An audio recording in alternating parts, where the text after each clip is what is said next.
Pentagon says it is moving as quickly as possible to get that new military aid into Ukraine, saying the list was tailored to meet the needs of the country's military. Let's bring in White House correspondent Mary Alice Parks for more on that. Mary Alice, what went into this decision to send more aid, and what effect could these specific weapons have? Yeah, Diane, the Pentagon says this aid was designed specifically to help Ukraine with the fight that they are expecting now in that eastern Donbass region. And you're right, it was interesting to me that the National Security Advisor, Jake Sullivan, said that he sat down with Pentagon officials over the weekend, and they essentially went through a wish list provided by Ukraine defense officials.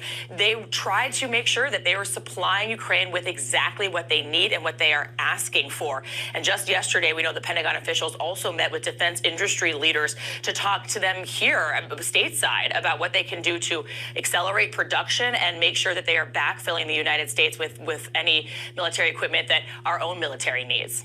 So what are the next steps for the U.S. and NATO allies when it comes to putting pressure on Russia?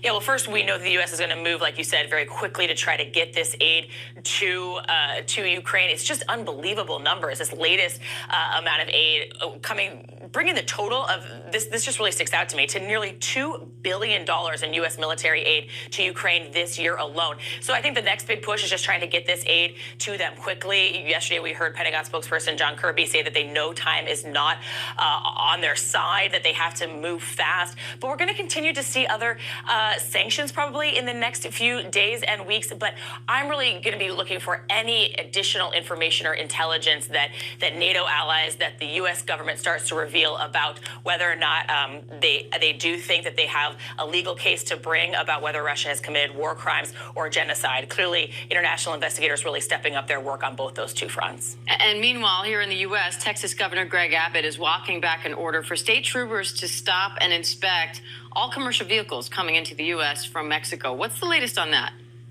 Yeah, he's slightly walking this back, talking about how they're able to return some bridges to normal operating procedures because the Texas governor says he's reached a deal with Mexican authorities on their side of the border, and they're going to ramp up some of their own security. But look, this is a big deal. On just a few days from this holiday weekend, Passover and Easter, you think about all the produce coming in from Mexico, strawberries and asparagus and everything that people are used to buying during the springtime. We're now really questioning whether or not some of it could be in jeopardy, sitting there in those trucks that are stuck on the other side of the border with just these incredibly long delays that these shippers haven't been used to. We were hearing reports from Texas over the last few days that some of these lines bumped to 30-hour wait times. The White House accusing Texas of delaying over half of some of that produce commerce coming across the border with these secondary inspections.